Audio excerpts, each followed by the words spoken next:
Ndabaramukije uyu ni Madame Jo mwongeye guhura.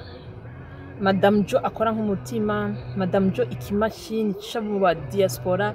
Ndabaramukije ubugira kandi ndaramukije abarundi bose mu mpande zine z'isi, Australia, Amerika, Afrika, Europe, East Africa, Uburundi, ahantu hose hari umuntu wese yumva ikirundi akurikirane iki kiganiro. Ndaramukije umuryango wanje wose, imiryango yanje yose ndayiramukije, namwebwe nyene mu supporting mufashe ku partage kino kiganiro mugikwirakize hose, abantu babone ingene umwana wabo Madame Jo yuguruye YouTube agatera imbere. Gutera imbere ifa supporting n'ibyo byiza bituma na Madame Jo aryoherwa cyane. Nuko rero Madame Jo bamubwira ngo tuzanire aba diaspora. Uno musi nabazaniye mu diaspora mugira mumubone. Nafopa sene ko ndazunguruka mwibarabara sinzi genda mubonye cyo ndamucakira ati buri mu diaspora. Ngwego ati ubu nyene abarundi baragukeneye kumva amakuru yawe. Uwo mu diaspora nawe ninde namubonye mwibarabara sinzi genda mukuze kugira ngo mu diaspora iburaya bakora nk'ibimashini mu byibuke biragoye. Ugize chance ka mugwa kucu mucakira uwo nawe si undi ninde, reka ndamubereke yivuge. Diaspora ramutsa Imuhira Media. Ndabaramukije mwese abakunzi ba Imuhira Media, ndabaramukije cyane gose nari ndabakumbuye. Babwire ivuge. Madame Jo je nitwa Claudine Wimana, abakunzi ba Imuhira Media. Madame Jo duhuriye mwibarabara niviriye ku gashift, nigiriye mu isoko gusuma, none amvumbuye mwibarabara naraciye ambwira ko tuganira gato nkunganiriza abakunzi ba Imuhira Media. Ndamuhaye just iminota 15 kuko nkorera ku massage. Claudine uvuye muri shift ugiye mu isoko, eske nta muboyi ufise mu nzu wawe base apfuma gufasha ibikorwa? No. Mu diaspora VIP boss mama dollar wabuze n'umukozi n'umwe agufasha kuza muri Canada, ndi boy, ndi yaya, ndi zamu, vyose ndapoperanye. N'ubu mvuye kuri shift ngiye gusuma, mva gusuma nje muhira, ndaba umubebe, ndaba abana bakuze nteke. Reka tumuboye uwo kampa nanje no gakora hano. None Madame Claudine je nagira ndakubaze vraiment, eske uri Burundi warubayeho kunyene wakora byose, ugateka, ugakoropa, ukaja ku kazi, ukagira ibiki, niko warubayeho? Oya nukuri ndi Burundi nakora akazi ka leta bisanzwe. Nakora kuwa mbere gushaka kuwa gatanu. Narifise umukozi muhira akora ibintu byose, uteka nafise n'uraba umwana. Ego narateka nk'umudamu, narakora isuku nk'umudamu nyene mu gihe akanya kabonetse ndi muhira, ariko hari habari babijeje. Komera. None nk'ubu ugiye gusuma nk'uko ndagufasha wari ugiye gusuma, eske ibintu zenya imizigo niwe wari wasumye, niwe wayikorera cyangwa? Ngaha oya mvuga i Burundi tuko turaganira. Oya i Burundi twari dufite bakadogo sha uhura nawe kadogo akagufasha ukamukubita 200 300 nawe akaronka ratio, ariko aho merukira i Burundi nasanze kubera ibintu byose byazimbye, kadogo muhuye akakwita tantien ndagufashe, tantien kusaidie, ukacumubwira ni saidie peti yangu, akagufasha. Urumva agufashije ucumushorera nk'iyo sashuguriramo cyangwa agafuka kamushorera baba ariko arabidandaza. Hama kaguteruza mukazunguruka hose aho uciye ivyo ugura byose muri kumwe, urangije akagufasha gushika ku modoka, hamuka mukubita 1000 cyo canke 1500 akaba yinjiye ayirasi. Amina. Urumva ubutunzi dufise mu Burundi, urashobora no kugirira neza mugenzi wawe, ugafata kadogo kakubwira tantine ndagufashe, nawe ukamufasha ukamba uramuha ico 1000 cyuko yakore muzigo, nawe akabararonse irration. Ego none nga muri Canada birahari ibintu nk'ivyo ubuzima nk'uko?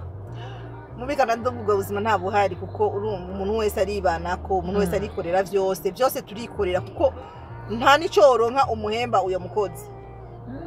Ntayoronka umuhemba uyo mukozi, urumva uca wiga gukora ibintu byose ukipanga, ibintu byose ukavyikorera. Ngo nganje gusuma nuko iciza cyo ngaha nuko hariho udukinga dusumiramwo gaho urumva si vya bindi ngo niterura ngo nterura umuzigo oya niyo mana dufise ngaho ibintu byose birapanzwe ariko ubundi nta nuwo noronka noha ako kazi cyangwa ayo mahera nta nayo noronka noha umuntu ngo nteruze imizigo kuko naje ndi karani nofuma ndayihemba ayo mahera uyakorera yego nkayakorera nkihemba nimba hari ariko ntayahari abakara nibo ngaha eba umuntu agufatiye ofete babiharura muri livrezo ofete agize livrezo umuhihera rikwiriye ahubwo nawe ubu bikeneye yuko uza kugira ama livrezo kugira uronke ico wongereza mu muryango none Madame Claudine we ugishika muri Amerika urumva urashitse muri Amerika muri continent y'abanyamerika ni giki imbere yuko uza muri Amerika wiyumvira yuko muri Amerika hameze gute jewe musanzwe ukuntu nari nzi ngaha ego nari mfise ide yuko atabakozi bariho ibintu byose ari ukwikorera mugabo nari nzi ko ari ahantu umuntu uje kuronka ubuzima bwiza bwa bundi ubaho nyene amahera arahari nari nzi ko amahera ahari kimwe kandi nari nzi ko ukoreye amahera ibintu byose uraronka mugabo siko nabisanze urakora cyane kugira uronka ayo mahera wamara kuyakorera amafagitire agacaza ari menshi akayajya ya mahera akagenda mu mafagitire hari n'igihe wirota uruvata na kimwe usigaranye ubwawe mugabo icyo dukwiye gushima ni uko n'ako kazi kaboneka tukagakora kugira tubashe kuriha ya mafagitire icyo nicyo cya mbere dukwiye gushima Imana cya mbere kuko hariho abantu bari ahantu badashaka kuronka ubwo buzi kandi bakomeye bashaka gukora ni ukuri Imana yaragize neza kubona yaradushikanye muri bino bihugu naho dukora tukaruha mugabo icyo dukora kirahari amen utagaye akazi ntushobora kubura icyo ukora amina ubuzi vrema burahari naho turuha ariko turaronka salere twarushe mugabo iraboneka nako kazi karaboneka nivyo gushima Imana ivyo uvuye i Burundi uzi ko ugiye muri Amerika gukorera amafaranga menshi wari ufise imiryango wari ufise n'abagenzi bo ku mutima wawe mwakundana kandi bari baryohewe bumvise ko waronse visa kuja muri Amerika hari ama promesse wabasezeraniye ngo ninashikayo nzobakorera iki niki niki niki jewe muri ku giti ciwanje nta muntu nigeze nemerera ko hari ico nzomukorera kuko ubwanje bwuje nyene sinarinzi niyo ngiye urumva sinarinzi niyo ngiye kandi je mu buzima bw'iwanje sinigera nemerera ngira promesse ku muntu ngo nzokukorera iki ahubwo ndarindira namaze kuronka ubwo buryo amugira surprise yo muntu kuko hari abantu benshi je ndaza abantu benshi banteye amablage ati bakiva mu Burundi barazi ko bagiye muri Amerika bazoronka amadolari bazotunga ngo basize ba promesse ibintu byinshi cyane bakabwira nka mama we ko bazoca mwubakira etage bakabwira abo bavukana bose ko bazoca baba boss abagenzi nabati ntimugire ikintu mwese murabona ko muri crise nzoca ndabakura muri crise hama bashitsi barabineye blague bashitsi bashize muri ca gihugu ca Amerika kimwe c'amadolari nubu abagenzi n'amatelefone yayo bace bakwepa abagenzi hariyo n'ababloka abandi barakubloka bace babloka kubera iki baba bibutse ama promesse y'ama fausse promesse bahereza sindi capable yo gushitsa ico nasezeranye uyu muntu reka ahubwo ndamukubi yumva caguma murondera ati none mumutaye ngira capitale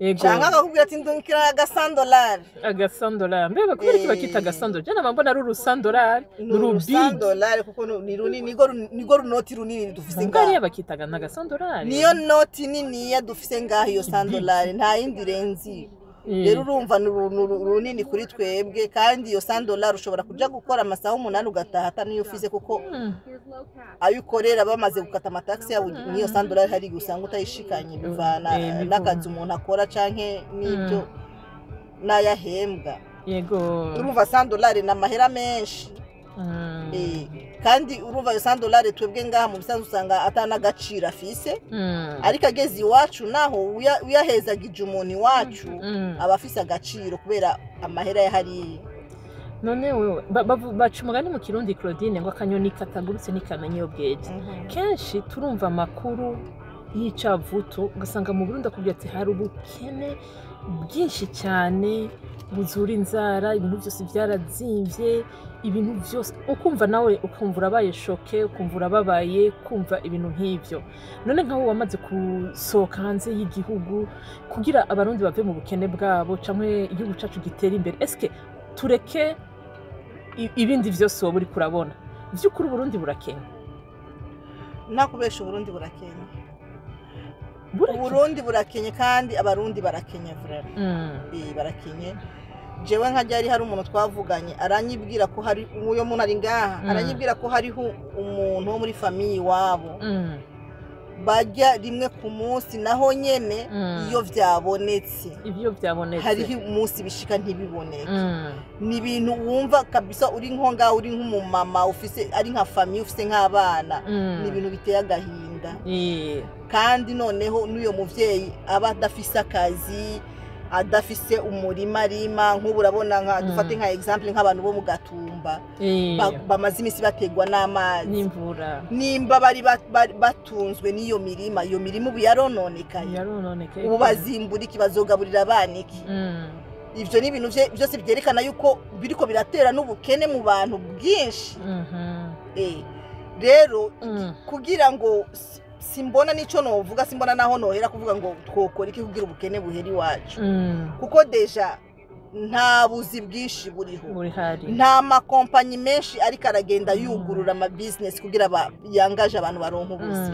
Abantu bariga bakaronka ama lisansi bakabura ubuzi, urumva n'abatashoboye kuja ku ishure ntibafise aho barima, n'abashobora kuronka kuvuga ati je noja kudandaza nta mitahe bafise.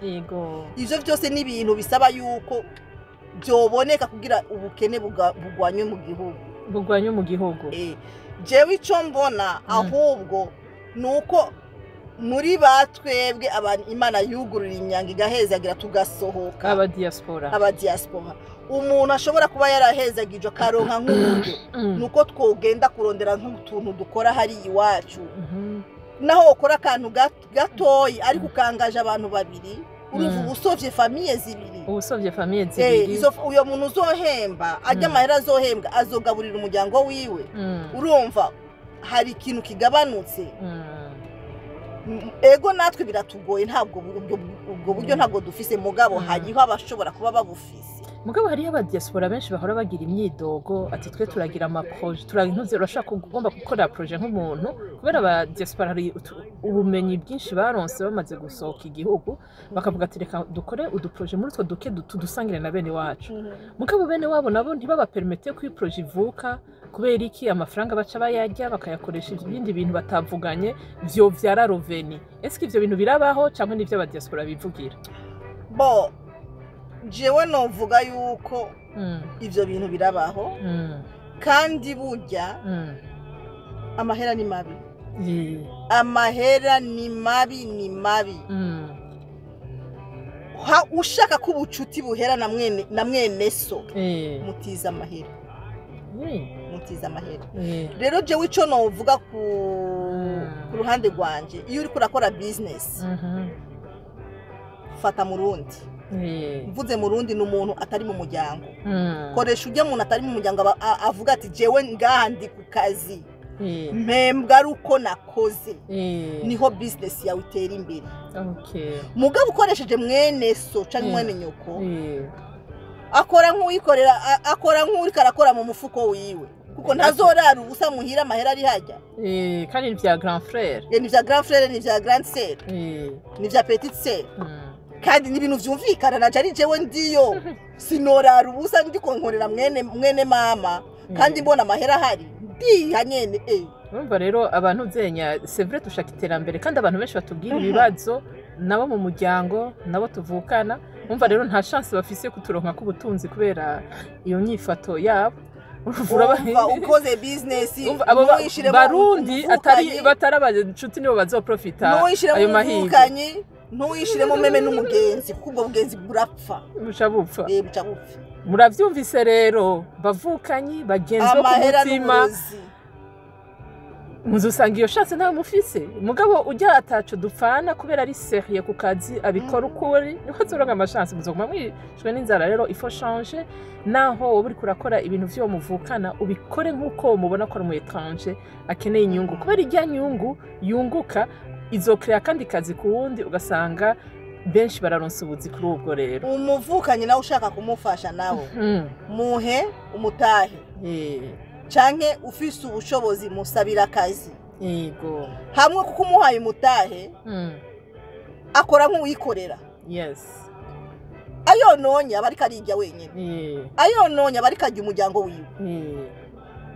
aho muba muhejeje ububwize neza mugabo hariho manuzenya hariho abavukanyi bashwanye nabo bavukana babahaye imitahe baberetse amaproje bavuga ati twe duhaye umutahe twakoreye projet tuzotera imbere après nka 2 mois 3 mois ngo rega vyanse grand frère ati none wa mutahe uracafira ngo n'umutahe wose watumye baca baba enemy à vie mugabe ivyo navyo bivana n'umutahe uba wamuhaye uyo muntu kuko nimba umuhaye umuntu umutahe mutoyi akaba wuzigamo kuhurira hamwe inzu akaba wuzigamo kuwusumamwo afise umuryango munini ntazunguka ntazotera imbere azohereza muki azohereza mu guhomba kuko ariko arayakoramwo ntariko arayabika ni nkuko wovuga uti uhaye umuntu imodoka ijya modoka ati nizo ziraguha ratio ati ijya modoka nizo ziraguha intuzenya izo irakurihira inzu urumva amahera yinjiza yose ariko arayaspendinga muri ivyo bintu wamubwiye akoreshe byo mu rugo akeneye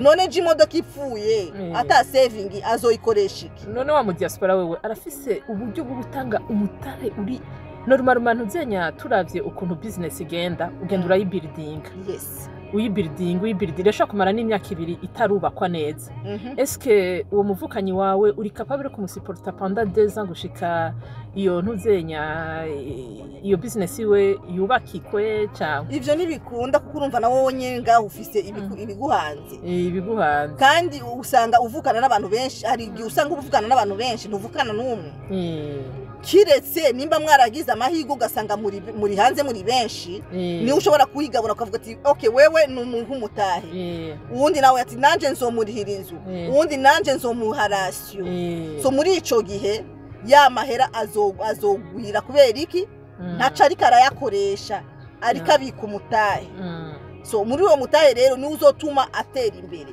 nimwamara kubona maze kwisunura ageze kure niyo muca muvuga babandi bahora batanga ya ratio babandi bahora batanga ya mahera y'inzu baca futi uku rero turabona ko nawe ugeze aho wigejeje kora rero ubuzima amen urakoze cyane madame Claudine araduhaye igicapo uburyo aba diaspora bakorana n'imiryango yabo kugira ngo ubwo bukene muri mu Burundi buhere Burundi ni igihugu ciza kubwanje mvuga ko ari igihugu gitunze kirafise amasource naturelle menshi mugabo ni twebwe twukwiga ingene tuyexploita kugira ngo dushobore kwiteza imbere yego nuko rero murakoze cyane gose gukurikirana ikiganiro ca Imuhira Media murabonye ko nabazaniye mu diaspora nzobandanya ndondera abandi reka duhereze Claudine abasezere agire n'akajambo ababwiye ngira ndabasezere ndababwira yuko Imuhira Media turabakunda turashaka ko iyi link mwisharing ahantu hose muhe abantu bose barabe ivyo aba diaspora bariko barakora mu mahanga mwumve n'ivyumviro vyacu uko tubiyumvira abavukanyi ntitwabahevye iwacu ni Burundi kandi turahakunda kuko niho twataye uruzogi amen amen bakoze bye bye abakunzi ba Imuhira Media ciao